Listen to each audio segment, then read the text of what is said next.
Kata Nabi SAW, tidak ada seorang Nabi pun kecuali sudah mengingatkan kaumnya tentang si buta sebelah kanan. Ya.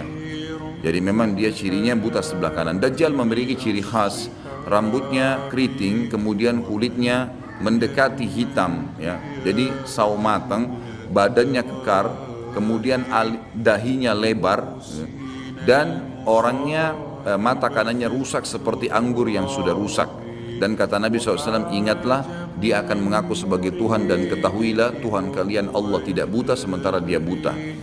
Kemudian orang-orang pada bertanya, ya Rasulullah, bagaimana bisa orang mengikutinya?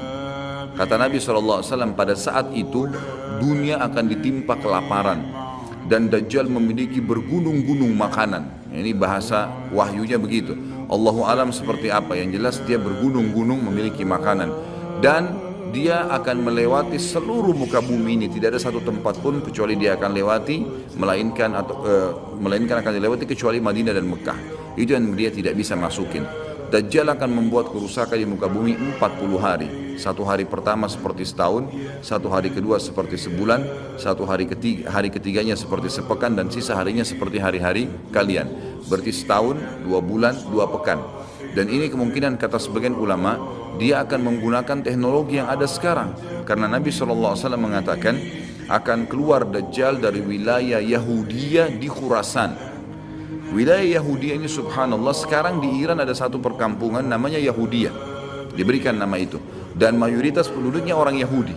Kata Nabi SAW, Dajjal akan keluar dari wilayah Yahudiyah di Khurasan. Khurasan itu Iran, gitu kan? Dan sekarang ini sudah ada, semua ini ada. Tidak mungkin salah sabda Nabi SAW. Dikatakan akan keluar dan diikuti dengan 70.000 orang Yahudi. Dan sebagian ulama hadis mengatakan pada saat itu teknologi sangat canggih seperti sekarang, lebih canggih lagi, gitu kan? Sehingga Dajjal mengelilingi muka bumi ini dengan 1 tahun 2 bulan 2 pekan itu sudah kelilingi seluruh dunia. Dan setiap kali kata Nabi SAW dia memasuki sebuah wilayah dan orang-orang beriman padanya, maka wilayah itu akan subur, turun hujan dari langit. Perekonomian mereka, ya, perkebunan, peternakan semua akan subur. Dan setiap wilayah yang ditinggalkan oleh Dajjal tidak mau beriman, maka akan susah, hujan tidak turun dari langit, hasil mereka mengurang dan seterusnya. Jadi memang ini sabda Nabi SAW, disuruh kita menghindar, bukan melawannya. Dajjal akan terus membuat kerusakan di muka bumi dan banyak sekali pengikut-pengikutnya. Kata sebagian ulama hadis, beritanya akan merambak sangat cepat dan banyak pengikutnya karena menggunakan media. Kemungkinan menggunakan media kayak kisah sekarang merambat luar biasa, mudah ditangkap informasinya. Dajjal akan dikenal oleh orang-orang, Jadi orang-orang akan banyak yang tidak beriman sama Allah, yang munafik, semuanya ikut. Termasuk ada yang mengaku Islam tapi munafikin menjadi pengikutnya Dajjal. Ya. Kemudian Dajjal akan keliling terus di muka bumi sampai dia tiba di Madinah, yang diceritakan kota Madinah. Dan dia tidak bisa memasuki kota Madinah karena di setiap pintu gerbangnya ada malaikat yang menghenduskan pedang. Ada 2 malaikat yang menghenduskan pedang dan menghadangnya. Maka Dajjal pun tidak bisa masuk. Allahu alam bagaimana ini terjadi, tapi ini sabda Nabi SAW.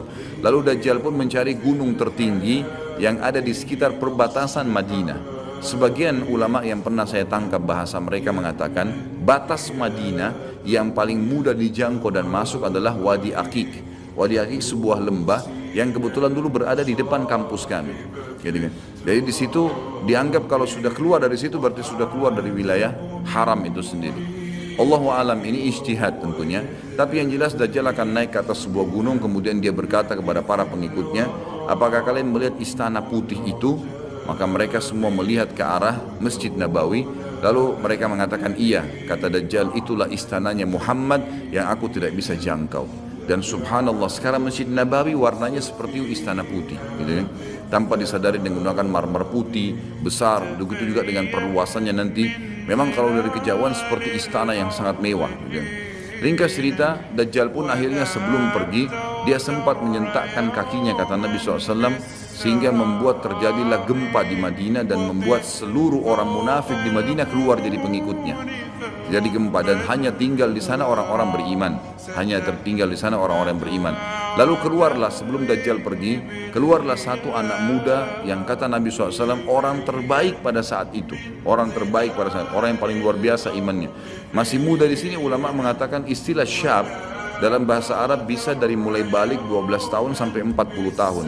Nanti harus keluar seorang anak muda yang diistilahkan syab antara umur ini, kemudian keluar dan sempat melihat Dajjal. Maka Dajjal pun mengatakan, menangkapnya segera dan mengatakan, saya Tuhanmu. Maka orang tersebut mengatakan, kau adalah Dajjal yang telah diceritakan oleh Nabi SAW. Karena dalam hadis yang lain dikatakan setiap orang mukmin bisa melihat di dahinya tulisan kafara yang berarti kufur. Dia bisa membaca bahasa Arab atau tidak, tapi dia akan bisa membaca dengan hikmah Allah. Matanya orang mukmin bisa melihat itu sehingga dia tahu ini adalah Dajjal. Kemudian Dajjal pun mengambil gergaji dan membelah dua dari kepala sampai kemaluannya, sehingga anak muda itu terbelah dua dan Dajjal melewati tengah-tengahnya dan seluruh pengikutnya bersorak-sorak. Lalu Dajjal berkata, bangkitlah. Bangkit kembali bersatu. Lalu kata Dajjal, apa kau sudah yakin saya Tuhanmu? Maka Dajjal mengatakan, maka anak muda itu mengatakan, justru saya tambah yakin kau adalah Dajjal. Setelah itu dia berusaha membunuhnya tapi dia tidak mampu lagi. Allah sudah selamatkan. Maka Dajjal pun meninggalkan lokasi tersebut.